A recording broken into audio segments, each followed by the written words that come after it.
Hey everyone, so here's something really exciting, or I think it's exciting because I have been growing this out for quite some time here, and I am about to hop in the shower, make sure it's nice and clean, and then head to a barber shop to get my hair cut for Locks of Love. I thought I would take you along for the journey, but I've got to get in the shower really quickly, and then I'm gonna probably shave this off too, and then you'll see how the process goes for Locks of Love. I'm even gonna talk with a representative from the organization in this video, so I hope you enjoy something a little different today.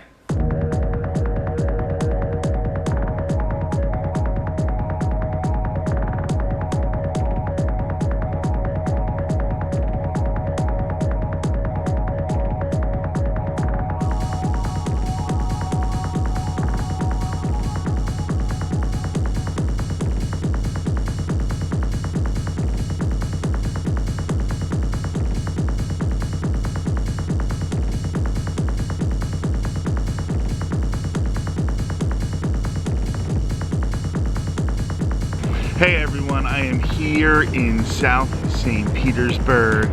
Behind me, the hair cuttery, where I have an appointment in like 1 minute, so I do have to get in there. I am ready to get my hair cut. I will have to put them in these hair ties. I'm probably gonna do about 5 ponytails just so they can get good chunks as they're cutting into my hair, and then I'm gonna put the hair in this plastic bag, and I'll show you how I mail it later. But right now I'm gonna get in there and start working on getting my hair cut.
Alright, so here we are after the haircut. It is very windy here because this is South St. Petersburg, right around where the Gulf actually meets the bay.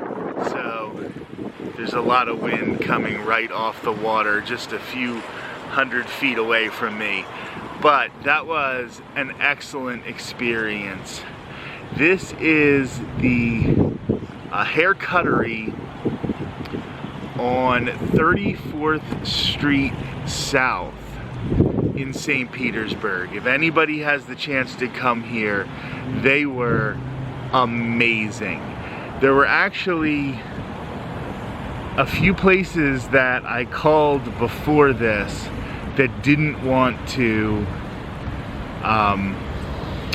be responsible for the hair getting, I mean, they're not going to be responsible for the hair getting the Locks of Love. I have it right here, and I have it all wrapped up the way that you're supposed to do it. But they just, I don't know if they're not comfortable with their skills or whatever, but this is actually the third place that I had to call, and they were more than happy to do it. And Georgia was my stylist, and she was amazing. She took a ton of time with me. She didn't mind if I videotaped. She wasn't afraid of making any mistakes. And she was familiar with the process of collecting the hair and how to do that. So it really was a great experience here if you ever have the chance to do it. When it comes to Locks of Love, everybody has their own opinions on things. We're gonna have a full interview coming up next with somebody from Locks of Love, and you know, some people don't like that if the hair doesn't work for them, they sell it, and some people, you know, like, all I'm trying to do is what is possible for me, right? I know that I like to every once in a while grow out my hair really long and then get it cut really short. So if I can make a kid who has cancer, if I can make that kid's life a little better, that's great. If there's too much gray in my hair and they have to sell it, whatever, then people who are trying to do good things are going to get a little money. I'm not telling people that this is a thing they have to do with their lives. I'm just trying to, whenever I can make a positive difference, especially if it's something as small as collecting my hair after getting long hair cut, I'm always going to try to do that positive thing. It's like the old monk saying, I don't know if what I do pleases you, Lord, but I think the fact that I want to please you pleases you. And it's not a religious thing necessarily, it's just I don't always know if I'm doing the right things or if the things I'm doing are gonna have the biggest impact, but if I try, then I find that that can't be a bad thing, right? So I am now going to turn things over to that interview with someone from Locks of Love, and thank you for coming along with this journey. Hello everyone, I am joined by Madonna Kaufman from Locks of Love. Thank you so much for joining us today. Thank you, Rick, for having me. So I want to ask some really basic questions of you today. I am about to have my hair cut and I'm going to be donating it to Locks of Love. If somebody wants to sort of follow my lead and do the same, what's the process like? The process for the hair donor is really very easy. People say, where do I have to go to donate my hair? And we always tell them, go to your hairdresser. Or if you want to have someone at home cut it off, that's fine. But you're going to need a style after you cut it. It might look a little funny if you just chop it off. But the hair needs to be clean and dry, and it needs to be in a ponytail or a braid. That's really important because the hair shaft has microscopic barbs on it so we need to know the direction the hair is growing from top to bottom so that when it's implanted into a prosthesis for a recipient, the hair has to be implanted in the right direction. Because of those microscopic barbs, if it's implanted wrong, it could cause a knot that could never be combed out. So people say, gee, why do you need to know the direction and why does it have to be in a ponytail? So we don't lose it by putting it in the wrong direction and causing knots that could only be cut out. So clean and dry in a ponytail or a braid, and the part that you send to Locks of Love should be at least 10 inches long. And that's because the hairpiece that we made is not a wig, it's a prosthesis. It's made from a mold of every recipient's head so that it fits them and only them. And 2 inches of each hair is implanted into a silicone base. So suddenly a 10-inch donation becomes an 8-inch donation. And yes, we do have male recipients, but most of the girls want as long a hair as possible. So because we lose 2 inches in the production, it needs to be at least 10 inches. And also because the prostheses are made by hand, short hair is physically difficult to hold when they're implanting it into the prosthesis. So that goes in a bag, usually a Ziploc bag, and any mailing envelope doesn't have to be a manila envelope, any envelope you've got, and then you mail it off to Locks of Love with your name and address so that we can send you a thank you card. And when you talk about the recipients and what they want, I just want to get into the recipients a little bit because how big of a deal is this when you have somebody who didn't want to lose their hair and now all of a sudden they can at least have this one little sense of normalcy where maybe they can feel like they have this hair and they can walk out of the house and not feel like they're dealing with whatever illness caused them to lose their hair. Well, it's a good question. It's a bigger deal than anyone can ever imagine until it happens to you. Most of these children are diagnosed with alopecia in their younger years, the developmental years, where no kid wants to be different. They want to wear the same jeans, they want to have the same backpack. They don't want to stand out and be the object of attention. So when they get their prosthesis, there's suddenly kids are super resilient, unlike adults. We get stuck in our ways and we don't change so easily. But some of these kids have been homeschooled because they were bullied at school or because, they weren't comfortable going to school. They didn't even go to the movies or the mall.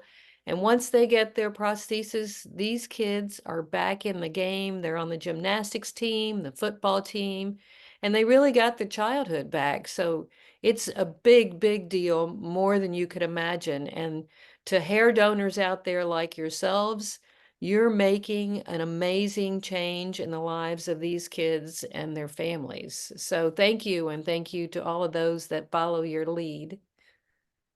Well, thank you for that. Now, you mentioned you can just go to your regular barber, your regular hairstylist. Do you find that a lot of these hairstylists know the process, or is it something that I'm going to have to explain when I get there? I would say 9 out of 10 hairstylists are so familiar with Locks of Love that they know the process. But it's really easy to log on our website. It's a step-by-step process. You can familiarize yourself. You can print it out and take it to your hairdresser. Super easy. The main thing, the biggest thing to us is it has to be bound in that ponytail or braid. And we recommend that once you go to the hairdresser and get it cut, bring it home and mail it yourself rather than leaving it for the salon, because some salons will say, oh, we send hair to Locks of Love, but they might put it aside and not send it for a month or 2 months, which is going to delay your donation and delay your thank you card. But just to be sure, why not send it yourself? It's a big thing that you did. You spent the time and the energy and the patience to grow out your hair. Just that one final step of mailing it yourselves will ensure that we got it and it's going to the best possible use. And if for some reason you can't use the hair for the purposes that you want to use them for, these people that we mentioned earlier, mostly these kids that we mentioned earlier, you still can get some use out of it. Like, let's say you make a mistake in the braid process, or I think a big one would probably be if any of us are denying the fact that we have gray in our hair, for example. You still can find some use for it, correct? Absolutely. The biggest issue, quite frankly, that we have is people get anxious and they don't quite have 10 inches and they cut it anyway.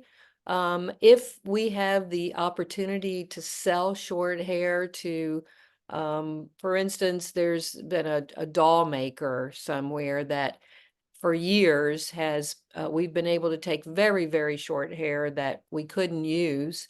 And this company makes dolls with human hair. That donation is still coming from your heart.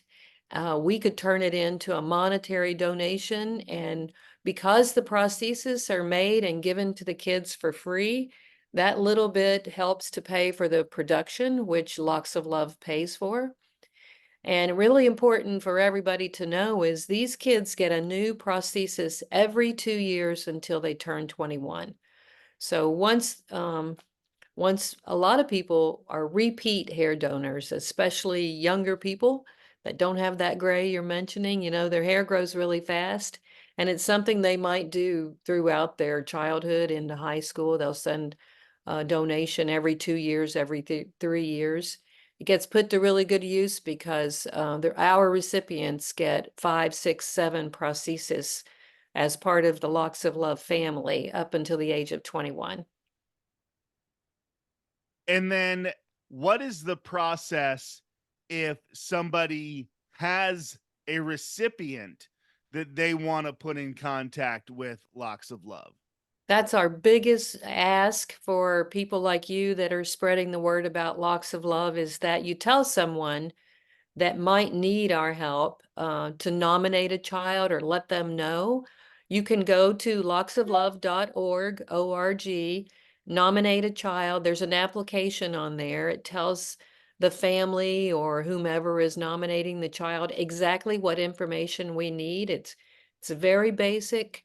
There's no wait list. As soon as we get all the information, we get the manufacturing process started, and we get those kids what the help that they need as soon as possible. So the website has all the information about applying for a hairpiece and also about nominating a child. Excellent. You really precisely answered all of my questions. I think I expected this to take even a little bit longer, but thank you so much for joining us, because I do think you answered a lot of questions. If anybody wants to be a part of this, what is the website? Locksoflove.org, and it's LOCKSOFLOVE. I'd like to just say one more thing a lot of people don't realize. The difference between a wig and a prosthesis is huge when you're a little kid. A wig has to be held in place by double-sided tape or glue. Our prosthesis is held on by vacuum. So once it's in place, these kids can swim, they can be on the football team, the gymnastics team, they shower and shampoo their hair just like you and I. Most importantly, it can't be pulled off by a bully on the playground or the school bus, and it can't fall off. Even the child that's wearing it has to break the vacuum at the temples to take it off. So if we just got a wig off the shelf and sent it to a child, that wouldn't give them the confidence they need to do those things like ride a roller coaster or have a sleepover, because God forbid it falls off or someone pulls it off. And with our hair replacement system, that can't happen. So it's not something that we have on the shelf. We can't make it until we get an application because it's made to fit only that one child. They get to choose their hair color. The silicone is tinted to match their complexion, so that wherever they part their hair, it looks like scalp as opposed to a wig that has a net. So it's really important to understand the difference, because, just giving a wig to a child isn't going to get them back in the game. And that's our goal, to put the smile back on their little faces where it belongs. What an important note to make before we leave, because I do think that when you were using words like prosthesis, I think a lot of us just, we're like, oh, that must just be their industry term, and Nope. just move right past it. But it is an important distinction. So thank you so much for letting us know that. Madonna Kaufman, thank you for everything you do, and thank you for joining us today. Thank you, Rick. We'll look forward to that hair donation.